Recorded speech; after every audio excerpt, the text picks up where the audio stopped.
നരകം ഞങ്ങൾ കൊള്ളയടിക്കും, സ്വർഗം ആത്മാക്കളെ കൊണ്ട് ഞങ്ങൾ നിറയ്ക്കും, യേശുവിന് വേണ്ടി.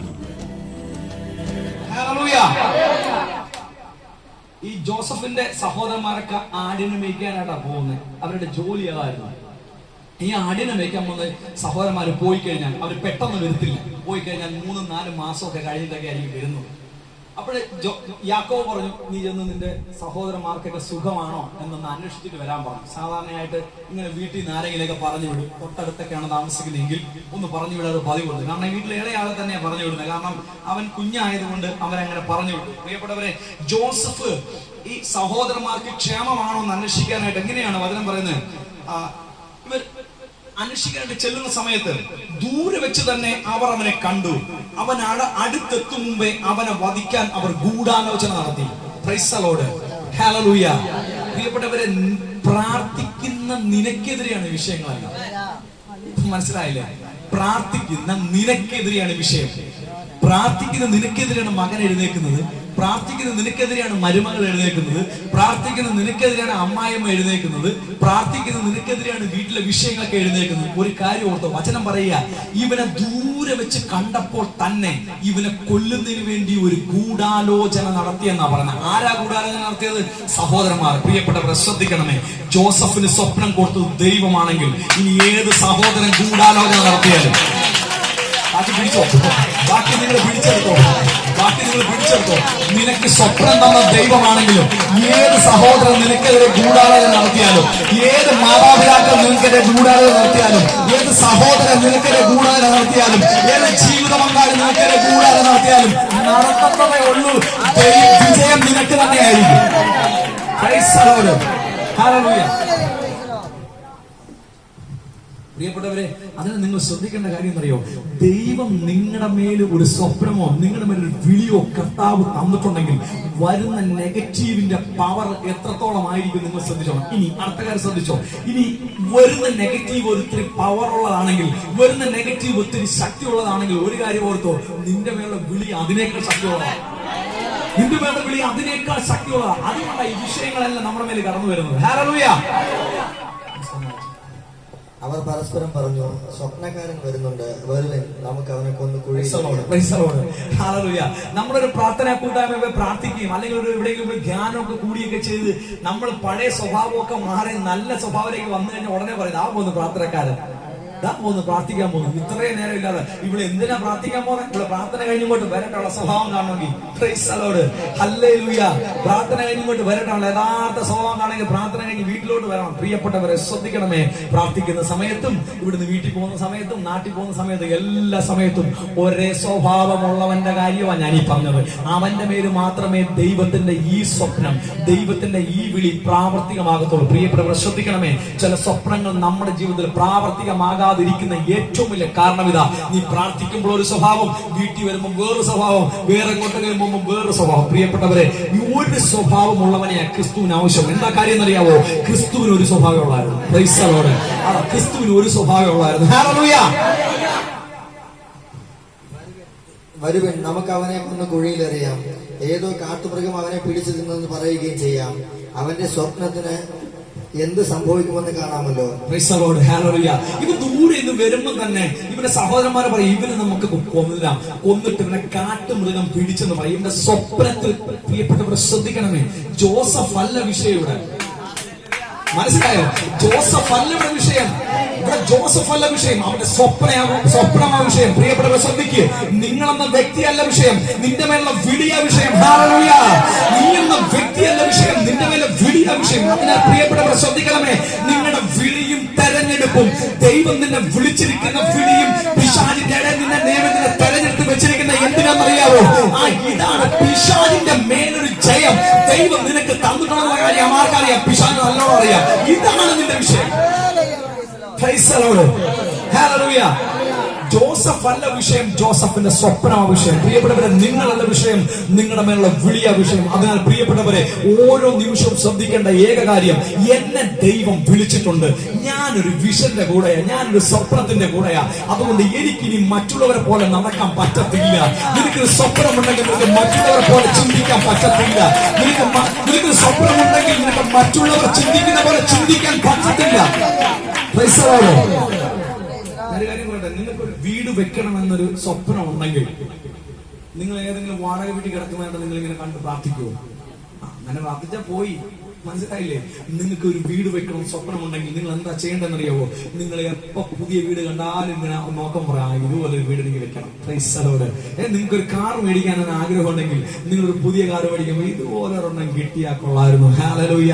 പ്രിയപ്പെട്ടവരെ, ശ്രദ്ധിക്കണം. നിന്റെ സ്വപ്നത്തിന്റെ അളവ് എപ്പോഴെല്ലാം നിനക്ക് വർദ്ധിപ്പിക്കാൻ പറ്റുമോ, നിന്റെ വിളി നിനക്ക് എപ്പോഴെല്ലാം ഉറപ്പിക്കാൻ പറ്റുമോ, അതിലായിരിക്കും നിനക്ക് വരുന്നത് പ്രാപിക്കാൻ പറ്റുമോ. ക്രൈസ്തലോട്.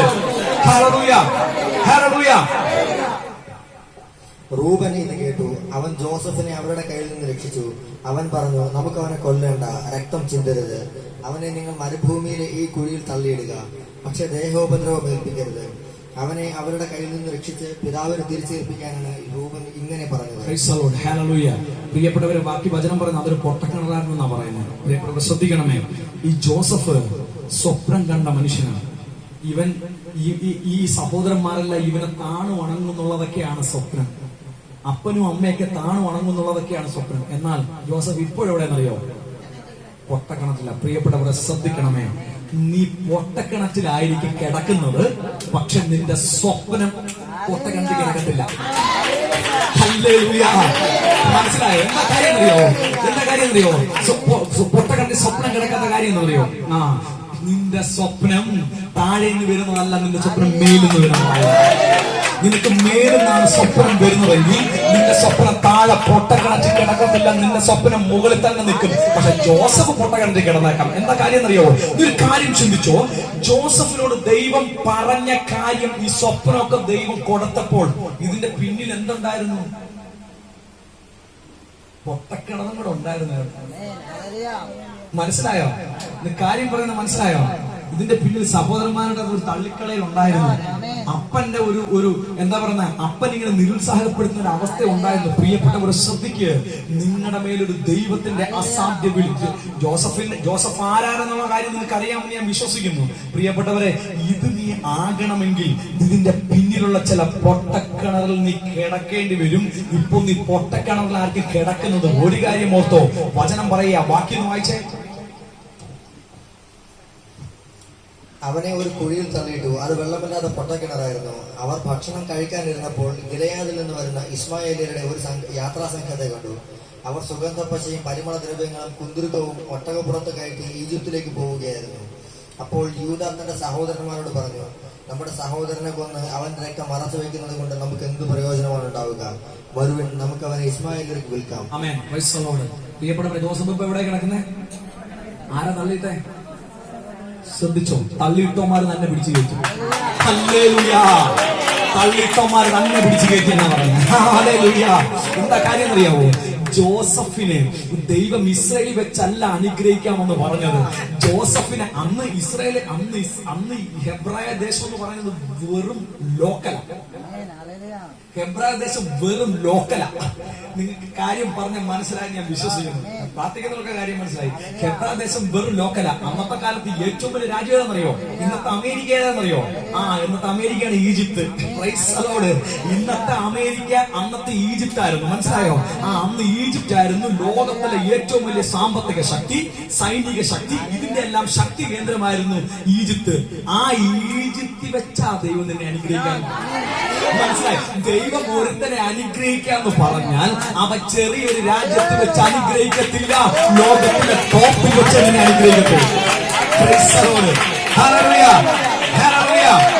പക്ഷേ കാര്യം അതുകൊണ്ടല്ലേ, വലുത് വരുന്നത് കൊണ്ടാ ചെറുതിനൊരു തടസ്സം. അവിടെ ചെറുതിങ്ങനെ ചെറിയ ചെറിയ കാര്യങ്ങൾ വന്ന് വരാ.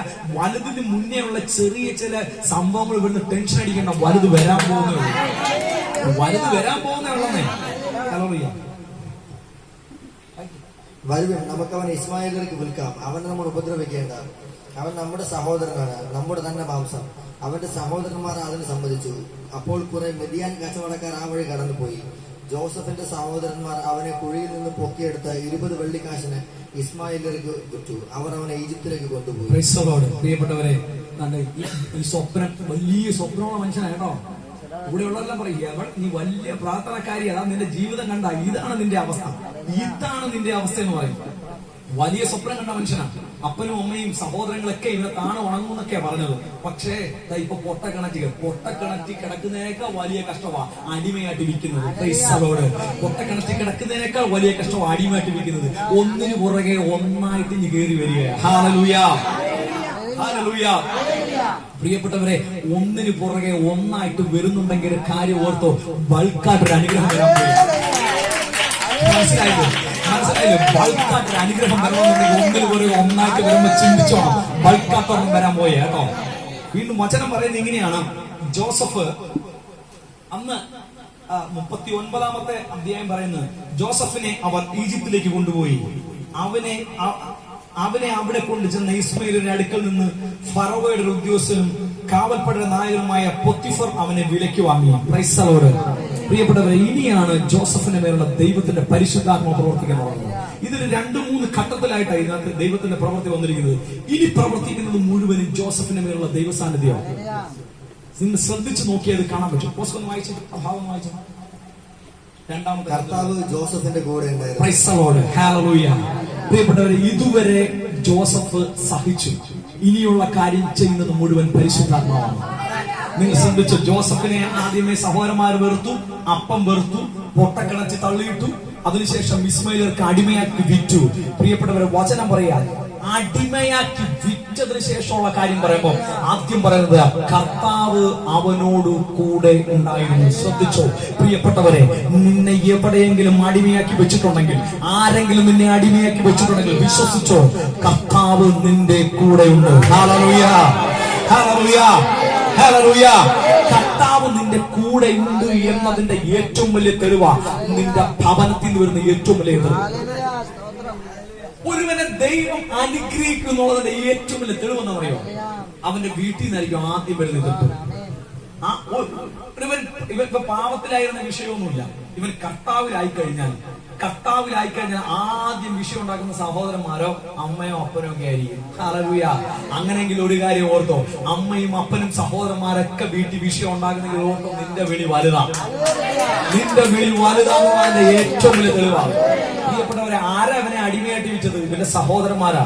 ഇവന്റെ അപ്പനോട് എന്ന് പറഞ്ഞു, ചത്തുപോയെന്ന് പറഞ്ഞു, മൃഗം പിടിച്ച് കടിച്ചു കയറി തിന്നെന്നാ പറഞ്ഞത്. പ്രിയപ്പെട്ടവരെ, ശ്രദ്ധിക്കണമേ, ഇപ്പോഴും ഇവന്റെ സ്വപ്നത്തിന്റെ മേലും ഇവന്റെ മേലുള്ള ദൈവവിളിക്കും ജോസഫ് അറുതി വന്നില്ല. അതുകൊണ്ടാ ദൈവം അവനോട് കൂടെ ഉണ്ടെന്ന് ദൈവം വളരെ വ്യക്തമായിട്ട് പറയുന്നത്. ഹല്ലേലൂയ. എല്ലാ കാര്യങ്ങളിലും അവന് ശ്രേയസ്സുണ്ടായി. ഈജിപ്തുകാരനായ യജമാനന്റെ വീട്ടിലായിരുന്നു അവൻ. കർത്താവ് അവന്റെ കൂടെ ഉണ്ടെന്നും അവൻ ചെയ്യുന്നതൊക്കെ അവിടുന്ന് മംഗളകരമാക്കുന്നുവെന്നും അവന്റെ യജമാനന് മനസ്സിലായി. അവൻ യജമാനന്റെ പ്രീതിക്ക് പാത്രമായി. അവൻ പൊത്തിഫറിനെ ശുശ്രൂഷിച്ചു. തന്റെ വീടിന്റെ മേൽനോട്ടവും തനിക്കുള്ള എല്ലാത്തിന്റെയും ചുമതലയും അവൻ ജോസഫിനെ ഏൽപ്പിച്ചു. ആ ഈജിപ്തുകാരന്റെ വീടിന്റെ മേൽനോട്ടവും തനിക്കുള്ള എല്ലാത്തിന്റെയും ചുമതലയും ജോസഫിനെ ഏൽപ്പിച്ച നാൾ മുതൽ ജോസഫിനെ ഓർത്ത് കർത്താവ് അവന്റെ വീടിനെ അനുഗ്രഹിച്ചു. ഹല്ലേലൂയ.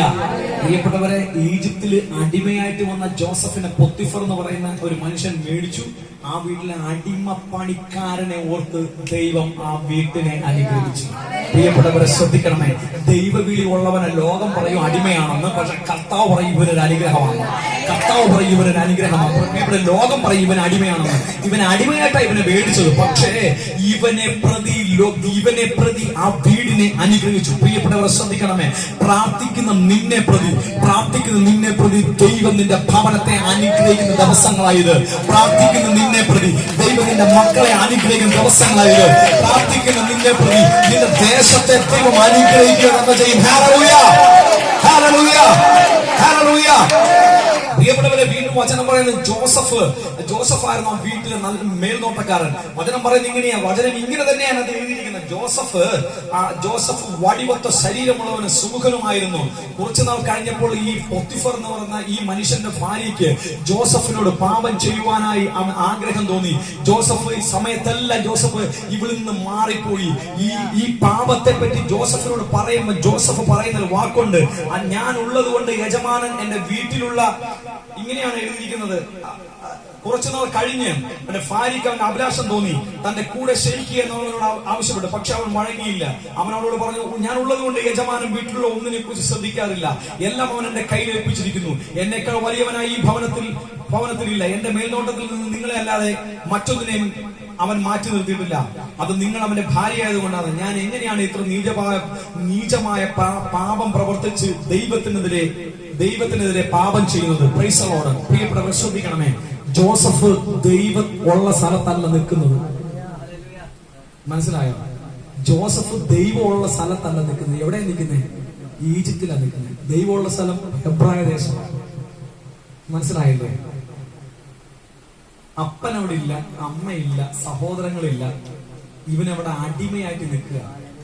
ഇവനെ അടിമയായിട്ട് നിർത്തിയിരിക്കുന്ന ആള് തന്നെയാ ഇവനോട് പാപം ചെയ്യാൻ പറയുന്നത്. ഇവന് പാപം ചെയ്തായിരുന്നെങ്കിൽ ഒത്തിരി കൂടെ സ്വാതന്ത്ര്യം അവിടെ വന്നേനെ. സാഹചര്യങ്ങളൊക്കെ ഓക്കെ ആയിരുന്നു. വചനം പറയുന്ന അവന് 17 വയസ്സേ ഉള്ളായിരുന്നു. പ്രിയപ്പെട്ടവരെ ശ്രദ്ധിക്കണമേ, എന്തെല്ലാം സാഹചര്യം ഉണ്ടായിരുന്നിട്ടും ജോസഫ് പാപം ചെയ്തില്ല. Price the Lord. എന്തെല്ലാം, എന്നാൽ അവന്റെ രാജ്യത്തല്ല അവൻ ജീവിക്കുന്നത്, അവന്റെ വീട്ടിലല്ല ജീവിക്കുന്നത്. ഇവിടെ പാപം ചെയ്താൽ ഒരു വിഷയമില്ല. പ്രിയപ്പെട്ടവരെ, സാഹചര്യം, പാപം ചെയ്യാനുള്ള സാഹചര്യം പിശാച് ഉണ്ടാക്കി കൊടുത്തിട്ടും അവൻ പറയുക, ഇത്ര നീചമായ പാപം ഞാൻ ദൈവത്തിനെതിരെ എങ്ങനെ ചെയ്യുമെന്ന്. എന്താ കാര്യം അറിയാമോ? ജോസഫിനോട് കൂടെ ദൈവമുണ്ടായിരുന്നു. Praise the lord. ഹല്ലേലൂയ. പ്രിയപ്പെട്ടവരെ ശ്രദ്ധിക്കണമേ, നിന്റെ സാഹചര്യം അനുകൂലമാണെങ്കിൽ പോലും ദൈവത്തിനെതിരെ പാപം ചെയ്യാൻ മുതിരാത്ത ജോസഫിനെ പോലെ നിനക്കൊരു സ്വപ്നമുണ്ടെങ്കിൽ, നിനക്കൊരു ദൈവ സാന്നിധ്യം ഉണ്ടെങ്കിൽ സാഹചര്യം ഓക്കെ ആയിരിക്കും. എന്നോട് ഒരാള് പറഞ്ഞതാ, ഒരു മിസ് കോള് വന്നതാ, ഞാൻ ഒന്നും ചെയ്തല്ല, ഒരു മിസ് കോള് വന്നതാ, ഇപ്പൊ ഈ പരുവത്തിലെത്തി എന്നാ പറഞ്ഞു. Price the lord. ഹല്ലേലൂയ. പ്രിയപ്പെട്ടവരെ, സാഹചര്യം അനുകൂലമാണെങ്കിലും നീ പാപം ചെയ്യരുത്. വചനം പറയാ, ഞാൻ ദൈവത്തിനെതിരെ ഇത്ര നീചമായ പാപം ചെയ്തിട്ട് ഞാൻ ദൈവത്തിനെതിരെ നിൽക്കുന്ന അവൻ ചോദിച്ചു. എന്ന് പറഞ്ഞാൽ അവൻ സ്ഥിരമായിട്ട് ദൈവത്തിന്റെ സാന്നിധ്യം അനുഭവിക്കുന്നുള്ള ഏക തെളിവാണ്. പ്രിയപ്പെട്ടവരെ, ദൈവത്തിന്റെ സാന്നിധ്യം നീ അനുഭവിക്കുന്നത് എപ്പോഴാണെന്നറിയാവോ? പാപ സാഹചര്യം നിന്റെ അടുക്കൽ വരുമ്പോൾ നീ ഒരു കാര്യം ഓർത്താ മതി, ഞാൻ ദൈവത്തിന്റെ വെളിപാടുള്ളവനാ, ഞാൻ ദൈവത്തിന്റെ വിളിയുള്ളവനാ, ഞാൻ ദൈവത്തിന്റെ കാഴ്ചപ്പാടുള്ളവനാന്ന് ചിന്തിച്ചാൽ മതി. Hallelujah, hallelujah. പ്രിയപ്പെട്ടവരെ, പാപം ചെയ്യാത്തതിന്റെ പേര് ജോസഫ് പാപം ചെയ്തു എന്നും പറഞ്ഞ് ജോസഫിന്റെ ആ യജമാനൻ വരുന്ന സമയത്ത്, പൊത്തിഫർ വരുന്ന സമയത്ത് ഈ സ്ത്രീ ഭർത്താവിനോട് കള്ളം പറയും. ജോസഫിനെ ഇവർ ജയിലിൽ കൊണ്ടുപോയി അടയ്ക്കും. പ്രിയപ്പെട്ടവരെ, ജോസഫിന്റെ സ്വപ്നം എന്തുവാണ്? എല്ലാരും ഭരിക്കുന്നതാ, അപ്പനും അമ്മയും സഹോദരങ്ങളൊക്കെ താണു വണങ്ങുന്നുള്ളതാ. വലിയ സ്വപ്നമുള്ള മനുഷ്യനാണ്. ദാണ്ടെ അടിമയായിട്ട് ഈജിപ്തിൽ വന്നു, ദാണ്ടെ ഇപ്പൊ ജയിലിലാണ്. Price the Lord. ആൾക്കാർ പറയും, എവിടെ പോയടാ നിന്റെ സ്വപ്നം, എവിടെ പോയടാ നിന്റെ പ്രാർത്ഥന? നീ ഭയങ്കര പ്രാർത്ഥനക്കാരിയല്ലേ, നീ ഭയങ്കര പ്രാർത്ഥനക്കാരനല്ലേ, എന്താ നിനക്ക് സംഭവിച്ചത്? നീ എന്താണ് ഇങ്ങനെ പ്രാർത്ഥിക്കാത്തതുകൊണ്ട് വലിയ കുഴപ്പമില്ല, ഞങ്ങൾക്കൊന്നും വലിയ വിഷയം, ഞങ്ങൾക്ക് വലിയ പ്രാർത്ഥനയൊന്നുമില്ല, അവിടെ ഞങ്ങൾ ഇങ്ങനെ തട്ടിമുട്ടിയൊക്കെ പോവുക. പ്രിയപ്പെട്ടവരെ ശ്രദ്ധിക്കണമേ, തട്ടിമുട്ടി പോകുന്നതിന് ദൈവത്തിന് വേണ്ട. ഹല്ലേലൂയ. തട്ടിമുട്ടി പോകുന്നതിന് കർത്താവിന് ആവശ്യമില്ല. പ്രിയപ്പെട്ടവരെ, തട്ടലും മുട്ടലൊന്നും കർത്താവിനെ ഫുള്ളായിട്ട് നീ കൊടുക്കാൻ തയ്യാറാണോ? ദൈവത്തിന്റെ കൂടെ. Hallelujah, hallelujah. പ്രിയപ്പെട്ടവരെ, വചനം പറയുന്നത് ഇങ്ങനെയാണ്, ജോസഫ് കാരാഗൃഹത്തിൽ അടയ്ക്കപ്പെട്ടു. കുറച്ചുനാൾ കഴിഞ്ഞ് ഈജിപ്തിലെ രാജാവിന്റെ പാനപാത്രവാഹകനും പാചകനും തങ്ങളുടെ യജമാനായ രാജാവിനെതിരെ തെറ്റ് ചെയ്തു. ഈ 2 ഉദ്യോഗസ്ഥന്മാർക്കുമെതിരെ ഫറവോ കുപിതനായി. അവൻ അവരെ കാവൽപ്പട നായകന്റെ വീട്ടിലുള്ള തടവറയിലടച്ചു. ഈ രണ്ട് ഉദ്യോഗസ്ഥരും ഫറവോ രാജാവിന്റെ ഉദ്യോഗസ്ഥന്മാരാണ്. ഫറവോ എന്ന് പറഞ്ഞാൽ ഈജിപ്തിലെ രാജാക്കന്മാർ അറിയപ്പെടുന്ന ഫറവോ എന്ന പേരിൽ. ഈ ഫറവോ രാജാവിന്റെ രണ്ട് ഉദ്യോഗസ്ഥന്മാരാ, ഒരാൾ പാനപാത്ര വാഹനം, ഒരാൾ പാചകക്കാരൻ. ഇവർ രണ്ടുപേരും തെറ്റ് ചെയ്തതിന്റെ പേർക്ക് ജോസഫ് കടന്ന ജയിലിൽ കൊണ്ടിട്ടു. ജോസഫിന്റെ കടന്ന ഭൂമി കൊണ്ടിട്ടു. ജോസഫ് കടന്ന ജയിലിൽ കൊണ്ടിട്ടപ്പോഴത്തേക്ക് ജോസഫ് ആ ജയിലിലെ കാര്യങ്ങളെല്ലാം നോക്കുന്നത് ജോസഫായിരുന്നു. എല്ലാ കാര്യം നോക്കിക്കൂടെ ജോസഫായി. എന്താ കാര്യം അറിയാവോ?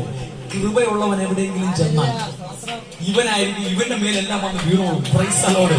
കൃപയുള്ളവൻ എവിടെയെങ്കിലും ചെന്നാൽ, ദൈവസാന്നിധ്യമുള്ളവൻ എവിടെയെങ്കിലും ചെന്നാൽ അവന്റെ പിന്നാലെ വന്നോളും ബാക്കിയുള്ളതെല്ലാം. പ്രിയപ്പെട്ടവരെ ശ്രദ്ധിക്കണമേ, ജോസഫ് ജയിലിൽ കിടന്നപ്പോൾ പോലും ജോസഫിന്റെ മേലുള്ള സ്വപ്നമൊന്നും ജോസഫ് മറന്നില്ലെന്നോ. ഹല്ലേലൂയ. അതുകൊണ്ടാ ജോസഫിന്റെ മേലെ ദൈവത്തിന്റെ കൃപ കൂടെ ഉണ്ടായിരുന്നു. പ്രിയപ്പെട്ടവരെ ശ്രദ്ധിക്കണമേ, ഈ പാനപാത്രവാഹകനും ഈ പാചകക്കാരനും കൂടെ തെറ്റ് ചെയ്തു, അവിടെ കൊണ്ടിട്ടു. ഇവർ രണ്ടുപേരും ഓരോ സ്വപ്നം കാണും. ഈ സ്വപ്നം രണ്ടും ജോസഫിനോട് പറയും. ജോസഫ് യഥാർത്ഥത്തിൽ സ്വപ്നം കാണുന്ന ആളായിരുന്നോ വ്യാഖ്യാനിക്കുന്ന ആളായിരുന്നു? കാണുന്ന ആളായിരുന്നു. പ്രിയപ്പെട്ടവരെ, വചനം പറയാ, ജയിലിൽ കിടന്നപ്പോ സ്വപ്നം വ്യാഖ്യാനിക്കാൻ പറ്റും. ഹല്ലേലൂയ. പ്രിയപ്പെട്ടവരെ ശ്രദ്ധിക്കണമേ, നീ സ്വപ്നം കാണുന്നവനായിട്ടായിരിക്കും അവിടുന്ന് പോയത്. പക്ഷെ നീ തിരികെ പുറത്തേക്ക് ഇറങ്ങുമ്പോൾ സ്വപ്നം വ്യാഖ്യാനിക്കുന്നവനെ പോലെയായിരിക്കും പുറത്തേക്ക് ഇറങ്ങണം. Hallelujah, hallelujah. പ്രിയപ്പെട്ടവരെ, ഈ പാനപാത്രവാഹകൻ സ്വപ്നം കണ്ടു, ഈ പാചകക്കാരൻ സ്വപ്നം കണ്ടു. രണ്ടുപേരും കണ്ട സ്വപ്നം ജോസഫ് വ്യാഖ്യാനിച്ചു. ജോസഫ് വ്യാഖ്യാനിച്ചതുപോലെ തന്നെ അവരുടെ ജീവിതത്തിൽ സംഭവിക്കും. പക്ഷേ അതുവരെ പറയാതിരുന്ന ജോസഫ് ഒരു കാര്യം ഇവരോട് പറയും. Price the lord. ഹല്ലേലൂയ.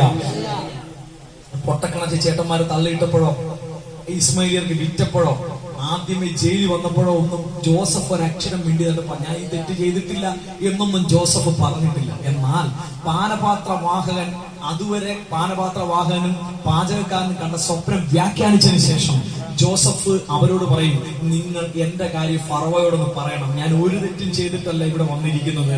അതുകൊണ്ട് ഒരു കാര്യം, എന്റെ കാര്യം ഒന്ന് പറയണമെന്ന് പറയും. പ്രിയപ്പെട്ടവരെ ശ്രദ്ധിക്കണമേ, ഇവര് ഫറവോയോട് ഇക്കാര്യം പറയത്തില്ല എന്ന് പറഞ്ഞാൽ ഒരു കാര്യം ഓർത്തോ, നിന്റെ കാര്യം പറയാൻ നീ മറ്റുള്ളവരെ നിയോഗിക്കണ്ട. നിന്റെ കാര്യം നീ തന്നെ പറഞ്ഞാൽ മതി. നിന്റെ കാര്യം നീ തന്നെ കർത്താവിനോട് പറയണം. മനസ്സിലായ? നിന്റെ കാര്യം തീരുമാനിക്കുന്ന കർത്താവാ. പ്രിയപ്പെട്ട സഹോദരങ്ങളെ ശ്രദ്ധിക്കണമേ, ഈ പാനപാത്രവാഹകനും ഈ പാചകക്കാരനും ജോസഫിനെ ഓർക്കത്തില്ല. അങ്ങനെ ഇരിക്കുന്ന സമയത്ത് ഈജിപ്തിലെ ഏറ്റവും വലിയ ആളാണ് ഫറവോ രാജാവ്. ഫറവോ രാജാവ് ഒരു സ്വപ്നം കണ്ടു. Price the Lord.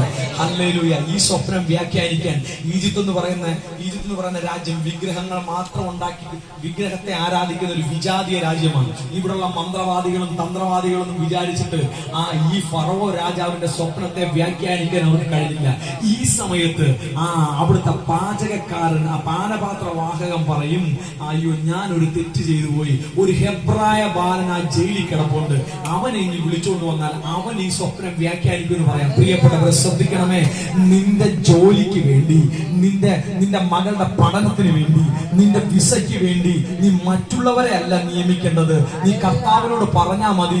സമയാമം പറയില്ല അവനൊരു വിസ കൊടുക്കണമെന്ന്, സമയാമം പറയില്ല അവർക്കൊരു പഠിക്കാനുള്ള കുറച്ച് സമ്പത്ത് കൊടുത്ത് സഹായിക്കണമെന്ന്. നീ മറ്റുള്ള മനുഷ്യരോട് നീ കിടന്ന് സഹായം ചോദിക്കാതെ നീ ക്രിസ്തുവിനോട് സഹായം ചോദിച്ചൊക്കെ ദൈവം നിന്റെ ജീവിതത്തിൽ ഇടപെടും. Price the lord. Hallelujah, hallelujah. പ്രിയപ്പെട്ടവരെ, ജോസഫിനെ കൊണ്ടുവരും. ജോസഫ് ഈ സ്വപ്നം വ്യാഖ്യാനിക്കും. ജോസഫ് സ്വപ്നം വ്യാഖ്യാനിക്കുന്നത് കണ്ടപ്പോ ഫറവോ ഞെട്ടിപ്പോകും. ഹല്ലേലൂയ. പ്രിയപ്പെട്ടവരെ, അവിടെയുള്ളവർക്ക് ആർക്കും വ്യാഖ്യാനിക്കാൻ പറ്റാത്ത സ്വപ്നം ജോസഫ് വ്യാഖ്യാനിച്ചു. അങ്ങനെ ജോസഫ് ഈ സ്വപ്നം വ്യാഖ്യാനിക്കുമ്പോൾ അവർ പറയും, ഇതെന്തൊന്ന് കേൾക്കണോ? സ്വപ്നം കേൾക്കണോ? വീട്ടിൽ ചെന്ന് ബൈബിൾ എടുത്ത് ഉൽപ്പത്തി പുസ്തകം എടുക്കണം. അതിന്റെ 40-ാം അധ്യായം കൊണ്ട് വായിച്ചു നോക്കിയാൽ മതി. എളുപ്പമാണേ. അല്ലെങ്കിൽ നിങ്ങൾ 5 മണിക്ക് പോകത്തില്ല. അതാണ് 5 മിനിറ്റ് കൂടെ ഉള്ളൂ.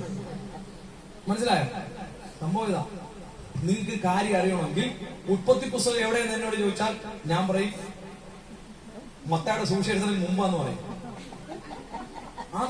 മത്തായിയുടെ സുവിശേഷത്തിന് മുമ്പാ അല്ലേ? നോക്കിയേ, മത്തായിയുടെ സുവിശേഷത്തിന് മുമ്പാണ് ഉൽപ്പത്തി പുസ്തകം. നിങ്ങൾ നോക്കിക്കോ.